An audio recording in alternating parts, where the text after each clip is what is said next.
All right, tonight it'll be segment 8. We're going to be, after tonight, we'll be halfway through the segments. We're going to be in Daniel chapter 5. Tonight it's Daniel chapter 5, the writing on the wall, Belshazzar, the Medes and the Persians.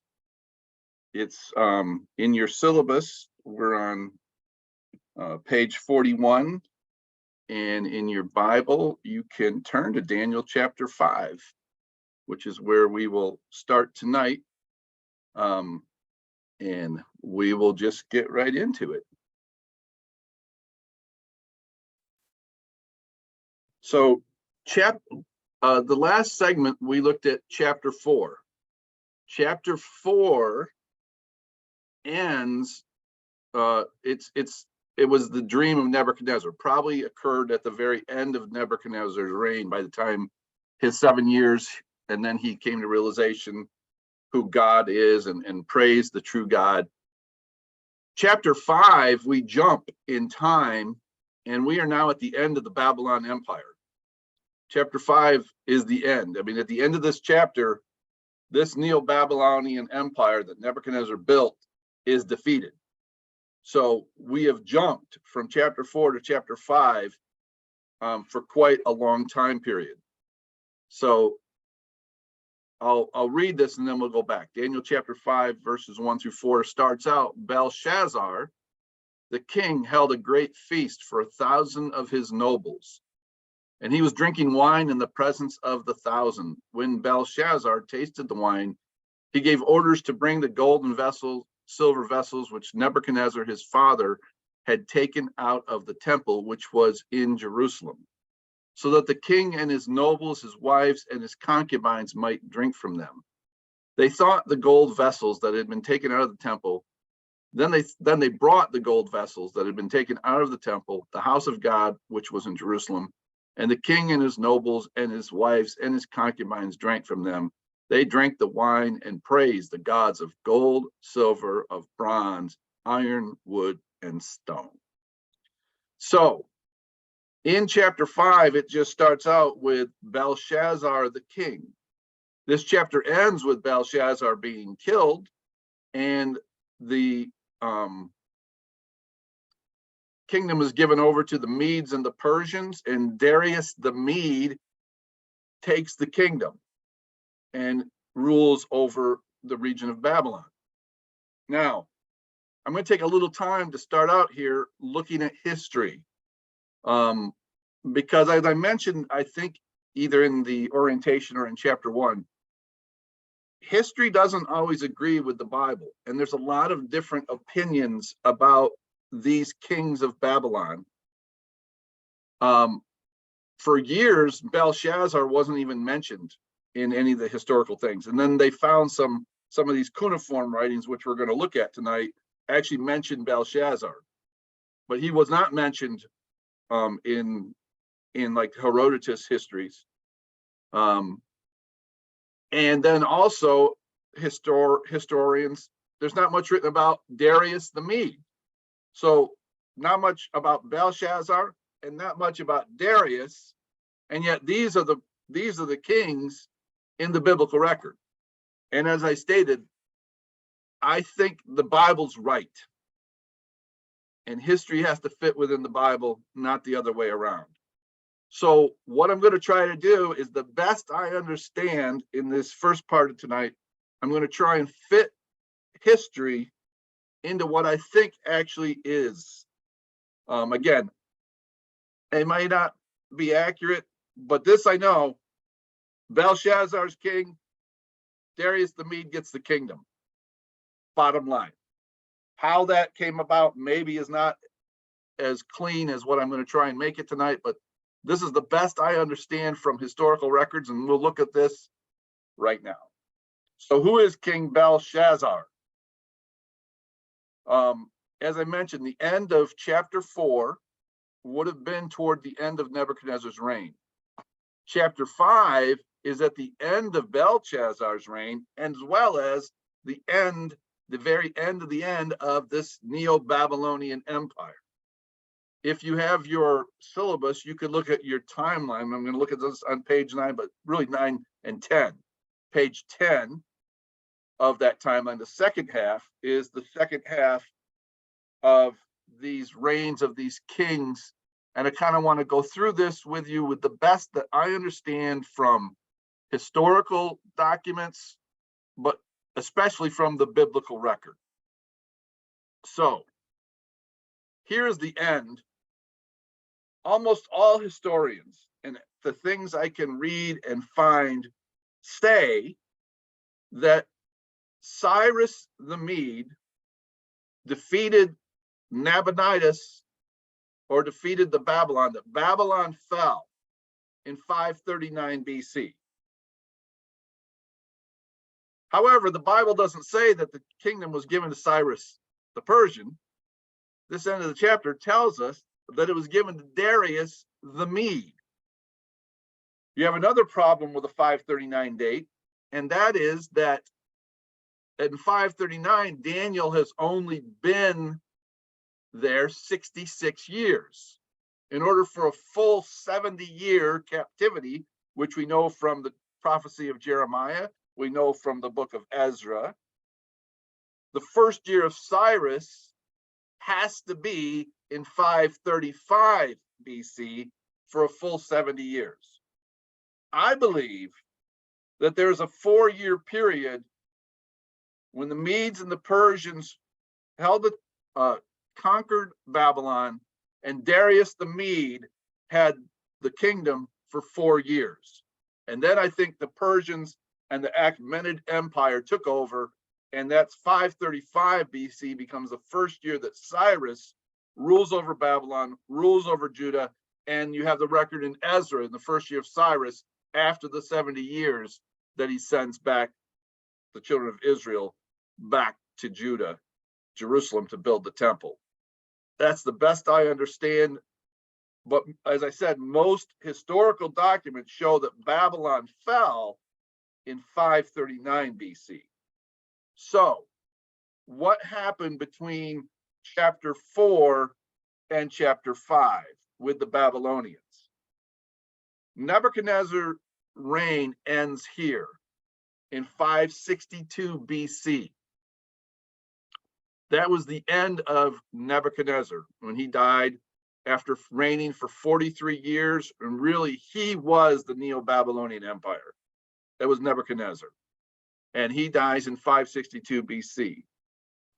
His son, Evil-Merodach, reigned for only 2 years, from 562 to 560 BC. We mentioned this.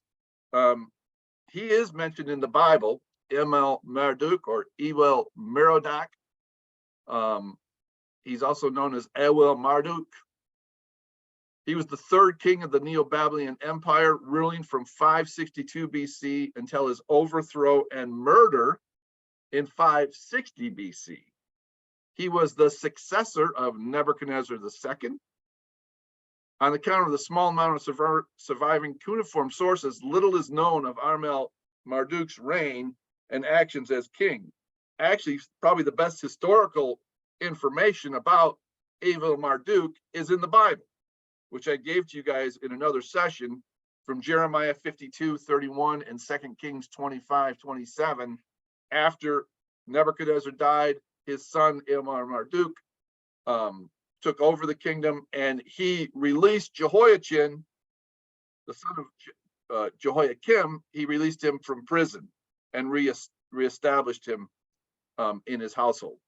So that is a little bit about Evil-Marduk. He reigned for only 2 years. And from your chart, this is the chart that's on page 32. Here, Nebuchadnezzar, that's the first 43 years. And then 2 years of Evil-Merodach. So the first 45 years of Daniel's captivity was 43 years with Nebuchadnezzar, 2 more years with this king, Evil-Merodach. All right. So then what happens between then and where we are now in chapter 5? This king is not mentioned in the Bible, but the next king Nerglissar, the best I can understand, although Josephus has some really great information, and then Josephus' dates are really off sometimes, and we'll look at that tonight. So again, a lot of these things, you'll see, well, there's some really good information here, but it really is off from this information. But the best I understand, Niglazar reigned 4 years, from 560 to 556 BC. And then after him, what most all historical writings teach is that Nabonidus reigned then from 559 to 539 BC, which was the fall of the Babylonian Empire under the reign of Nabonidus. But where's Belshazzar? How does he fit? Let me show you what I believe is what happened historically here. I believe Belshazzar was the son of Nabonidus, and that he reigned in Babylon as king, co-regent with his father for 10 to 11 years, from 550 to 539 BC. And I'll show you this in a bit in historical writings, what happened to Nabonidus and how Belshazzar came to rule in Babylon itself. But so here are 3 kings that followed Nebuchadnezzar. It could be that all of these are sons of Nebuchadnezzar. I mean, they didn't, they weren't that different in age too much. I kind of think of it as on the biblical side of Judah, you have the sons of Josiah. You have one son that ruled, and he was taken into Egypt. Then another son ruled. His name was changed to Jehoiakim. He reigned for 11 years.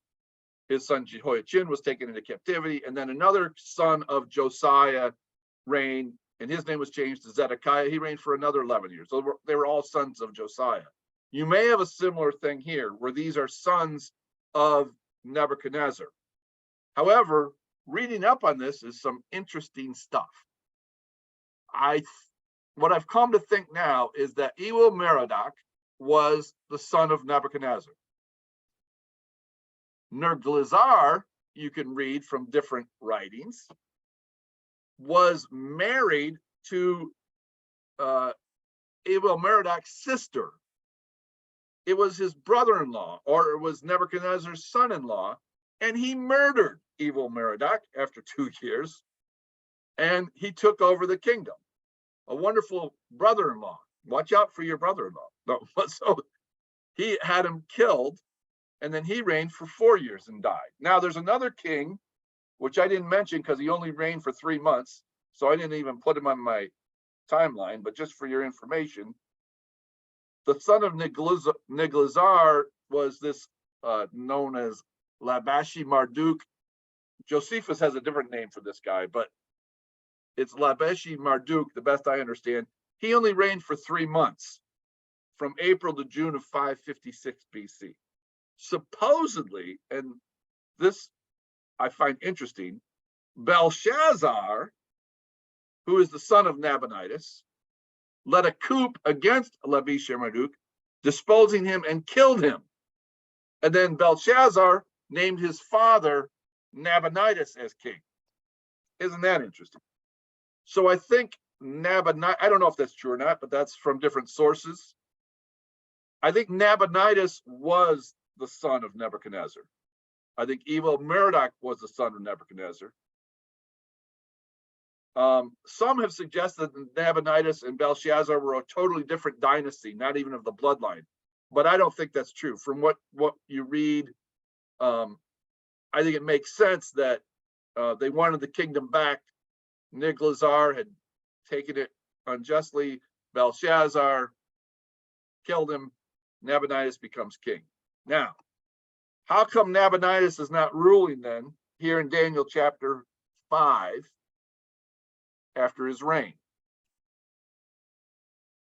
I think Belshazzar, his son, ruled in Babylon for about 10 years. And we're going to look at some cuneiform writings here. We're going to look at some commentaries about those cuneiform writings. what it seems happened is that for 10 years, Nabonidus went on a journey. I think it looks like he went to rule over and defeat some kingdoms, but he also just went on a sabbatical. He lived out in the desert for a while. I think reading these, and I've actually read another commentary on this, Nabonidus went after a different god. He actually wanted to worship the Sumer god of Ur the Chaldees, the god Sin. And he believed that was the real God, not Marduk and Bel, which was the god that ruled in Babylon. Just interesting stuff about this Nabonidus. So anyway, this is in your syllabus. This is a chart in your syllabus on page 41. I got this from this Babylonian chronology from the University of Chicago Press. Here's what I believe. These are the rulers of the Neo-Babylonian Empire. This is it. Nabopolassar, the father of Nebuchadnezzar, started it, ruled from 626 to 605 BC. Nebuchadnezzar, he is Babylon. Nebuchadnezzar is everything. He is the Babylonian Empire, ruled for 43 years from 605 to 652 BC. He was the son of Nabopolassar. His son Marduk ruled for 2 years, from 562 to 560 BC. Then his brother-in-law killed him, and that's Belshazzar, and he only ruled from 560 for 4 years, from 560 to 556 BC. He died, and his son Labishi Marduk only ruled for 3 months, and then he was murdered by Belshazzar, who was the son of Nabonidus. Nabonidus, I believe, was the son of Nebuchadnezzar. I believe Belshazzar is the grandson of Nebuchadnezzar, and that he ruled during this time when Nabonidus went on a journey for over 10 years. So these are some of the writings that are in, and these are in your appendix. I'll give them to you, the pertinent ones. Nabonidus had 4 different cuneiform writings written for Nabonidus. And now, in some cases, I think these were written by Nabonidus, or he had them written for him. Some of these, I think, may have written kind of against Nabonidus, maybe written by Cyrus. So again, it's all depends. As I said, these are propaganda, these different cuneiform things that promote these kings. And here's a little bit from, this was a cylinder, and this one actually recognizes Belshazzar, which is why it's a significant cuneiform cylinder from Ur of the Chaldees. This is south of Babylon. And Sin, the god Sin, was the main god of Ur of the Chaldees. And here's from this Nabonidus cylinder from Ur. Sin, my Lord, gods, king of the god of heaven and netherworld, gods of gods, who dwells in the great heaven, when you joyfully enter the temple, make good recommendations from Escala, Esdi, Esgunul. The temples of your great Godhead be set on your lips, and instill reverence for your great Godhead in the hearts of its people, so that they do not sin against your great Godhead. May their foundations be as firm as heaven. He goes on to say, as for me, Nabonidus, king of Babylon, save me from sinning against your great Godhead, and grant me as a present of life long of days. And as for Belshazzar, my eldest son, my offspring, instill reverence for your great Godhead of his heart, and may he not commit a cultic mistake. May he sated with a life of plenitude. So he kind of rejected the gods of Babylon, Bel, Marduk, and he went away. And he started worshiping these other gods, and also doing some military exploits into other areas. This is the Nabonidus Chronicle. Now, in each of those cuneiform writings on your in your appendix, I've also given you commentary that went with them from some of these sites where I got it from. And sometimes the commentaries, because sometimes they're really kind of hard to read. They're broken up, they're choppy, they're not full sentences. They don't always make a lot of sense. So the commentaries sometimes help to put things together. This is the commentary in the appendix about the Nabonidus Chronicle. The chronicle concerning the reign of Nabonidus is one of the most important historiographical texts from ancient Babylon. It deals not just with the reign of Nabonidus, 556 to 539 BC, but also with the rise of the Persian king Cyrus the Great, the demise of the Babylonian Empire, and the founding of the Achaemenid Empire, or we would call it the Persian Empire, that you might know it as. And later it says, we learned that Nabonidus was not in Babylon for 10 years. Instead, he seems to have tried to subject Arabia. In 3 years, he conquered the kingdom of Edom, which controls the direct road of Babylon to the Gulf Aqaba. From year 7 until year 16, Nabonidus stayed in an oasis in Tema in the Arab desert, from where he could easily go far south as the oasis Yatrib. So he kind of went away. Nabonidus, I think, went on some religious journey, went away. And then, so therefore, when you get to chapter 5 and the Medes and the Persians come up against Babylon, Belshazzar is the king ruling during this time period that Nabonidus had gone away. So from these cuneiform writings, I think that's what happened. And then this is the Cyrus cylinder. Now, the Cyrus cylinder is really propaganda for Cyrus, King Cyrus.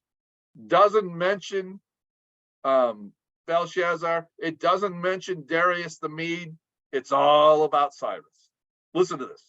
I am Cyrus, king of the universe, the great king, the powerful king, king of Babylon, king of Sumer and Akkad, king of the 4 quarters of the world, son of Cambyses, the great king, king of the city Anshan, grandson of Cyrus, the great king, king of the city of Anshan, descendant of Tipes, the great king, king of the city Anshan, the perpetual seat of kingship, whose reign Bel, Marduk, and Nabu love, and with whose kingship to their joy they concerned themselves when I went as a harbinger of peace into Babylon.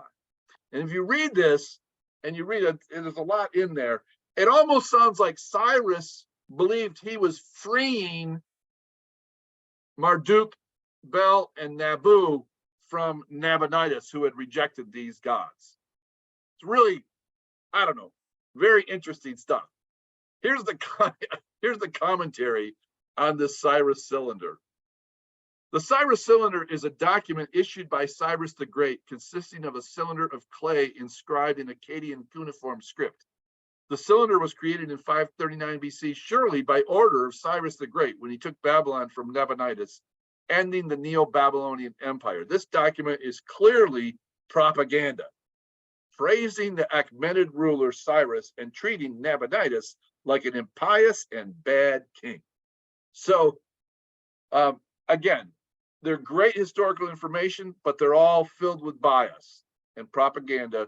But they do give us, and I think if you put all these things together, you come with an understanding that Nabonidus ruled. He was king, but he actually went away for 10 years. And in his absence, his son Belshazzar was king at this time in the book of Daniel for about 10, 11 years, from 550 to 539 BC. That's the best I understand. And this this is in your notes. This is what I believe happens here. Most historians record that Cyrus, king of Persia, defeated the Babylonian king Nabonidus in 539 BC. The biblical record tells of the allied countries of the Medes and the Persians who defeated King Belshazzar, and that Darius the Mede took over the kingdom. Many historical documents do not mention Darius the Mede or even King Belshazzar. As new archaeological evidence has come to light, the biblical account is accurate. These artifacts tell of King Nabonidus going on a religious journey to worship the more ancient Babylonian god Sin and forsaking Nebuchadnezzar's god Marduk. While Nabonidus was away, his son Belshazzar ruled in Babylon. Belshazzar began to rule around 550 BC and was still ruling Babylon in 539 BC when the armies of Cyrus the Persian and Darius the Mede took the city of Babylon. Chapter 5 gives the biblical record of this defeat of Babylon. So with that little bit of history, with the best I understand it, and you can look over this, let's look at Daniel chapter 5. Belshazzar, the king,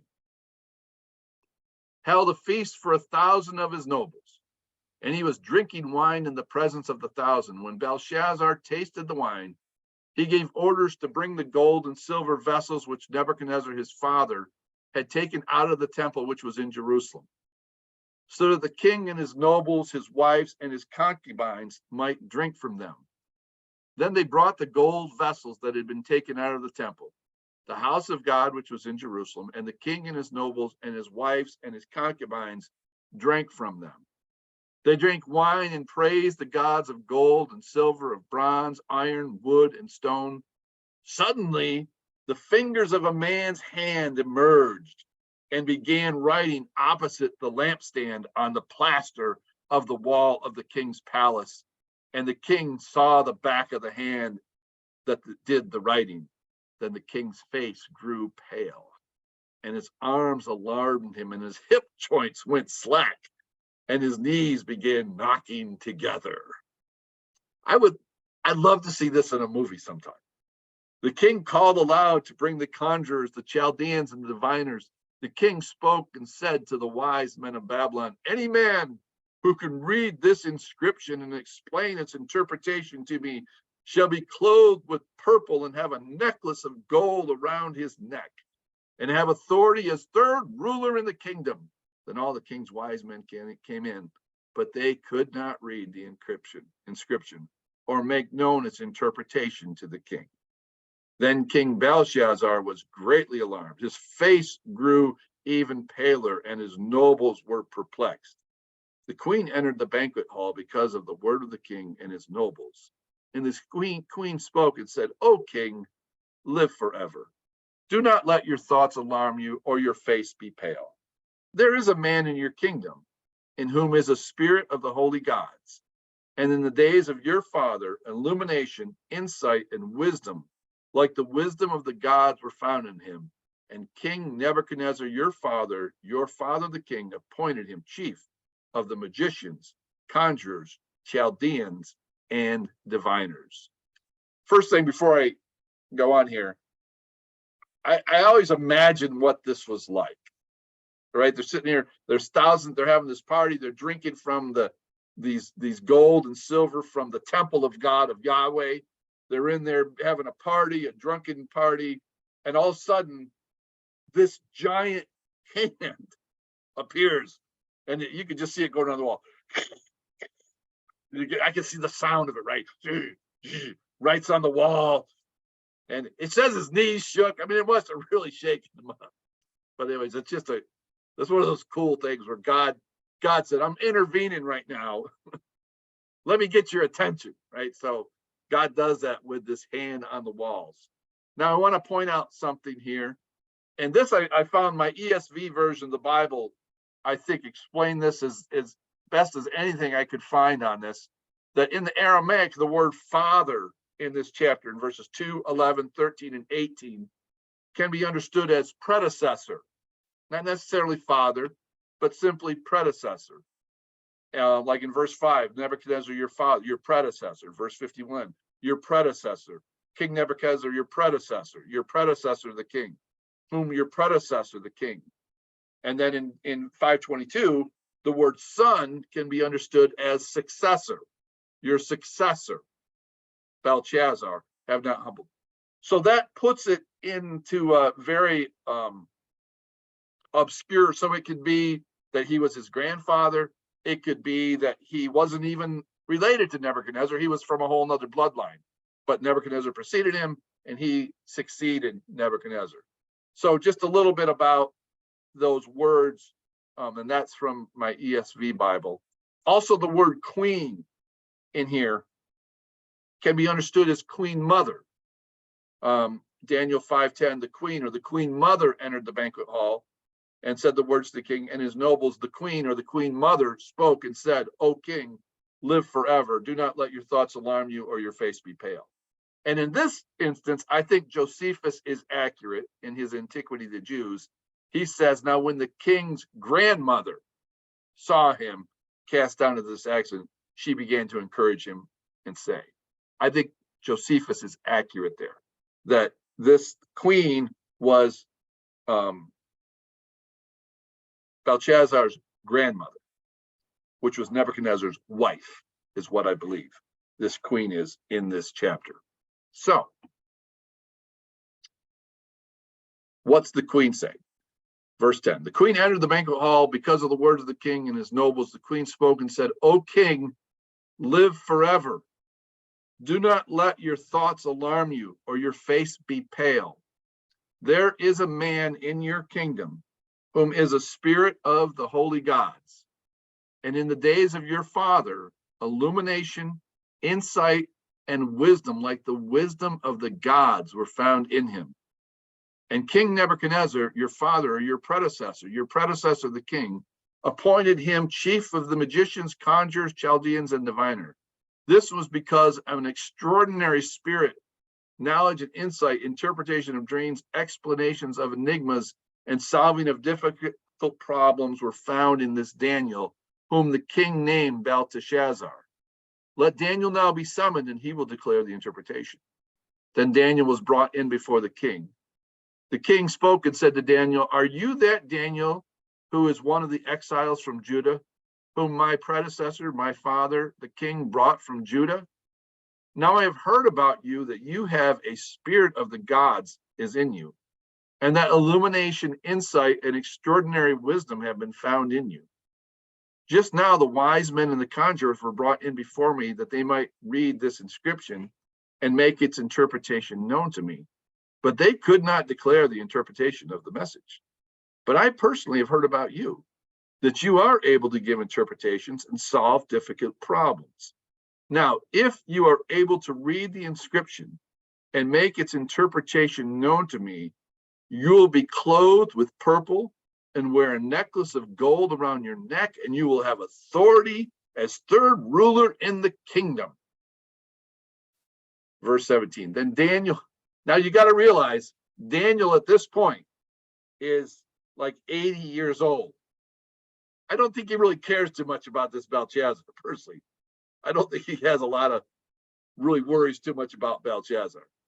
And Daniel answered and said before the king, keep your gifts for yourself, or give your reward to someone else. However, I will read the inscription to the king and make the interpretation known to the king. O king, the Most High God granted sovereignty, grandeur, glory, and majesty to Nebuchadnezzar, your father, or your predecessor. Because of the grandeur which he bestowed upon him, all the peoples, nations, and men of every language feared and trembled before him. Whom he wished he killed, and whomever he wished he spared alive. And whomever he wished he elevated, and whomever he wished he humbled. But when his heart was lifted up, and his spirit became so proud that he behaved arrogantly, he was disposed from his royal throne, and his glory was taken away from him. Chapter 4. He was also driven away from mankind, and his heart was made like that of beasts, and his dwelling place was with the wild donkeys. He was given grass to eat like cattle, and his body was drenched with the dew of heaven, until he recognized that the Most High God is ruler over the realm of mankind, and that he sets over it whomever he wishes. Yet you, his son, or his successor, Belshazzar, have not humbled your heart, even though you knew all this, but you have exalted yourself against the Lord of heaven. And they have brought the vessels of his house before you, and you and your nobles, your wives, and your concubines have been drinking wine from them. And you have praised the gods of silver, of gold, of bronze, iron, wood, stone, which do not see, hear, or understand. But the God in whose hand are your life, breath, and all your ways, you have not glorified. Then the hand was sent from him, and this inscription was written out. Now this is the inscription.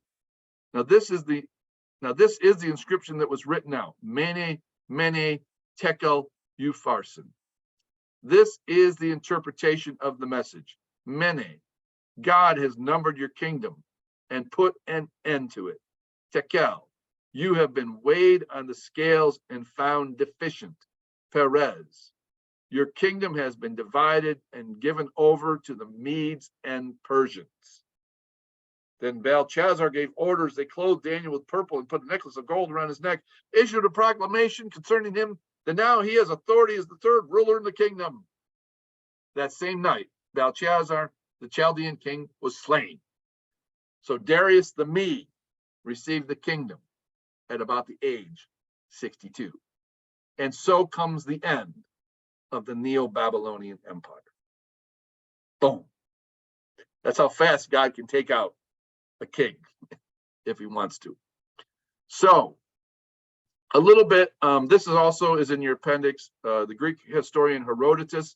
He's one of the oldest historians, wrote in the 5th century BC, 484 to 425 BC. He writes a little bit about this. Again, I don't know how much we want to put stock into Herodotus, but I want to read basically the second paragraph here. First paragraph tells how they came into Babylon. Their armies come and they stop up the river of the Euphrates so they can march in, and they want to go underground into the water system. Hereupon the Persians, who had been left for the purpose at Babylon by the riverside, entered the stream, which had now sunk so as to reach about the midway up a man's thigh, and thus got into the town. Had the Babylonians been apprised of what Cyrus was about, or had they noticed their danger, they would never have allowed the Persians to enter the city. But it would have destroyed them utterly, for they would have made fast all the street gates, which gave access to the river, and mounting upon the walls along both sides of the stream, would so have caught the enemy as it were in a track. But, as it was, the Persians came upon them by surprise, and so took the city. Owing to the vast size of the place, the inhabitants of the central parts, as the residents of Babylon declare, long after the outer portions of the town were taken, knew nothing of what had chanced. But as they were engaged in a festival, which we just read in Daniel chapter 5, continuing dancing and reveling until they learnt about the capture, such then were the circumstances of the first taking of Babylon. That's from historian Herodotus about what happened militarily this night as the armies came in through the water system into Babylon while they're having a drunkenness up with Belshazzar. Here's an interesting commentary about Herodotus, though. The histories by the Greek researcher Herodotus of Halicarnassus are the world's first historical study. The account of the fall of Babylon, which is here presented in the translation by George Rawson, proves beyond all reasonable doubt that the author never talked to a Babylonian about the event, never visited the city. He has only two details right: that Cyrus entered the Babylonia at Opis, there was a battle fought, and that he captured the ancient city. So this guy wasn't too impressed with Herodotus. I think he had another thing right. I think he was right. There was a festival going on, but I don't think it was just Cyrus. I think it was also the Medes, and I also think it was Belshazzar who was the one there in the city. So that's from here. Josephus has some interesting information. Again, he has some great information, but then his dates are like way out there. Now, after the death of Nebuchadnezzar, evil Merodach, his son, succeeded in the kingdom. When evil Merodach was dead after the reign of 18 years, no, it was 2 years, Nebuchadnezzar, his son, took the government and retained it for 40 years. No, it was 4 years, and ended his life. After him, the succession in the kingdom came to his son, Labradoricus, that's that one that ruled, who continued all but 9 months. It was probably about 3 months. And when he was dead, it came to Belshazzar. Now, this is where Josephus has an interesting take. Came to Belshazzar, whom the Babylonians called Nabonidus. I think he thinks Nabonidus and Belshazzar were the same person. I don't think so. From the cuneiform writings and the other stuff, I think Belshazzar was his son. But anyways, against him did Cyrus, the king of Persia, and Darius. So Josephus is one of the few that really mentions both the Persians and the Medes. Darius, the king of Mede, made war. And when he was besieged in Babylon, there happened a wonderful, prodigious vision. He sat down at supper in a large room, and there was great vessels of silver were made for royal entertainments, and he had with his concubines and friends. Now, after a little while, both himself and the city were taken by Cyrus, the king of Persia, who fought against him. For it was Belshazzar under whom the Babylon was taken when he had reigned 17 years. And this is the end of the posterity of King Nebuchadnezzar, as history informs us. But when Babylon was taken by Darius, and when he, with his kinsman Cyrus, and I think that's true, that there was a relationship between the Medes and Persians by blood. I think they were cousins or something. He put an end to the dominion of the Babylonians. He was 62 years old, which fits with the record in Daniel. He was the son of Astyages, which fits historically with the Mede kings, and had another name among the Greeks. Moreover, he took Daniel the prophet and carried him with him into Media and honored him very greatly and kept him with him, for he was one of the 3 presidents whom he set over 360 provinces, for into so many did Darius part them. Next week, we'll look a bit more about this Darius the Mede, but I want to show you something biblical. That's all the history stuff, how it all fits, the best I understand it. But I want to show you something a little, I think it's a gem that's here in Daniel that is just really cool. And I'd like to close the night with this. The vision after chapter 6, chapters 1, 2, 3, 4, 5, and next week we'll do chapter 6, are historic. They're chronologically what happened to Daniel. Starting in Daniel chapter 7, Daniel 7, 8, 9, 10, 11, and 12 are visions. And Daniel records these visions. Now, these visions were written at different times. In Daniel chapter 8, the vision in Daniel chapter 8, it says here, is in the 3rd year of the reign of Belshazzar the king, a vision appeared to me, Daniel, subsequent to the one appeared to me previously. So what does that tell us? Well, back to this chart, the best I understand, Belshazzar, probably when you say he began ruling as king, was probably around 550 BC. All right. We know here in Daniel chapter 5 that he is slain at the end of chapter 5. That's the end of Belshazzar, right? 539 BC. Okay. This vision in Daniel chapter 8, he says, was in the 3rd year of Belshazzar. So Daniel received this vision in Daniel chapter 8 before the incident of the writing on the wall. Daniel already received this vision from God in the 3rd year of Belshazzar, which was probably about 547 BC. In other words, Daniel chapter 8, the vision that Daniel gets, probably happened 8 years before Daniel chapter 5 and this incident of the writing on the wall. You understand what I'm saying? Daniel chapter 8 occurred 8 years before Daniel chapter 5. Because Daniel chapter 7, 8, 9, he's just listing the visions that he got. Daniel chapter 8, in this vision, is something very interesting, I think. Daniel's vision of the Medes and the Persians. In Daniel 8:1, it says, in the 3rd year of the reign of Belshazzar, the king, a vision appeared to me, Daniel, subsequent to one which appeared to me previously. Verse 3, then I lifted up my eyes and looked, and behold, a ram which had 2 horns was standing in the front of the canal. Now the 2 horns were long, but one was longer than the other, with the longer one coming up last. I saw a ram butting westward, northward, southward, and no other beast could stand before him, nor was there any to rescue from his power, but he did as he pleased and magnified himself. The nice thing about this vision in Daniel chapter 8 is we don't have to guess who the ram is.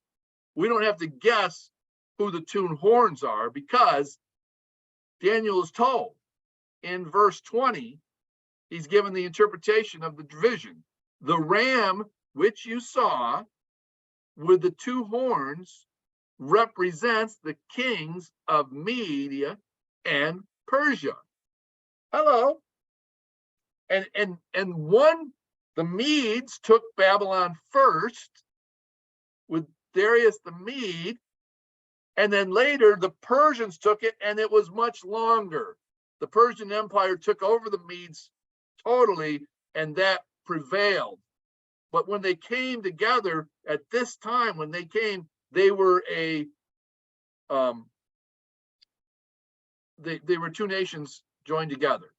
You know, they were a confederacy of the Medes and the Persians. And that is what was said. The vision of Daniel chapter 8 occurred in the third year of Belshazzar, many years before chapter 5, probably about 8. Now check this out. Daniel had already received the revelation about the coming of the Medes and the Persians.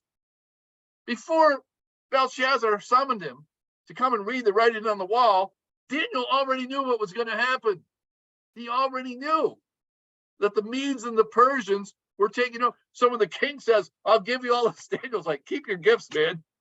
We don't even know what's going to happen here, right? You're done with after this. Like, you know, Daniel already knew. He'd already received the revelation from God. I just find that amazing, cool, awesome, how this fits together with this vision in Daniel chapter 8 occurred in the third year of Belshazzar. And then look what it says. This is what the interpretation of, this is the inscription was written, many, many tekel upharsin. This is the interpretation of the message. Many, God has numbered your kingdom and put an end to it. Tekel, you have been weighed on the scales and found deficient. Perez, your kingdom has been divided and given over to the Medes and the Persians. So I don't care what his story says. If they say that Cyrus the Persian took over, no. The kingdom was divided up. Darius the Mede got Babylon, got the city of Babylon and overtook that. Cyrus the Persian took another part. And then eventually Cyrus ruled over all. But the end of chapter 5, Darius the Mede is given the kingdom. And we'll look at that next week because it's with Darius the Mede that we have the record of Daniel in the lion's den. So there's a little bit for you to chew on for chapter 5. Here about, by the way, these are, just for your information, these are the kingdoms of the Medes and the Persians. Today, what is the kingdom of the Persians of the Medes would be northern Iran, and the kingdom of Persia would be southern Iran. The capital city of the Medes was Ecbatana, and we'll look at this next week because it's interesting thought on this with Daniel in the lion's den. The capital city of the Medes was Ecbatana. The capital city of the Persians was Susa. All right. And the two leaders of these two kingdoms was Darius the Mede and Cyrus the Persian. And we'll look at that more next week about these two rulers who took over the great Babylon and brought Babylon to its end. So for your reading review, if you want to take a snapshot of this, I'll leave it up here for a few seconds. These are all some of these cuneiform artifacts. Again, they're not real easy to read. If you're interested, it's in your appendix, but they're kind of choppy. But the Cyrus cylinder, the Nabonidus cylinder of the Nabonidus Chronicle, the Nabonidus cylinder, the verse account of Nabonidus. So Nabonidus had some stuff written about him. And then also in your appendix is the Herodotus on the Cyrus capture of Babylon. And then also from your appendix, the writings of Josephus. And Josephus goes into a lot more details about this whole incident that I didn't read because he kind of embellishes things a little more than what the biblical record does. But if you want to read that from Josephus, Antiquity of the Jews, book 10, chapter 11, pages 66 through 68 in your syllabus. And then Daniel chapter 8, 1, 3, 4, and 20, that's the record of the vision that Daniel got in the third year of Belshazzar, which shows that Daniel had already been given revelation about the Medes and the Persians. And then just for your interest, one writing I'm not going to read, but if you are interested, is you can read the writing of Baruch, the apocryphal writing of Baruch. Now, I don't know if you remember in the record of Jeremiah, where Jehoiakim cuts up the scrolls, Baruch is the scribe that is sent in to read before the king the scroll. He was the scribe for Jeremiah. Supposedly, this apocryphal writing was written by that man, by Baruch. I don't know if that's true or not. But in that writing of Baruch, he mentions Nebuchadnezzar and Belshazzar. So that's why, if you're interested in reading another thing to read for fun, you can read the apocryphal writing of Baruch, and that's on page 45 and 46 of your appendix. So that tonight is Daniel chapter 8, and our next segment will be, and that's chapter 8, segment 8, chapter 5. Next time we will be segment 9, and we will look at probably the most popular record in the book of Daniel, Daniel in the Lion's Den, chapter 6, next time when we do segment 9.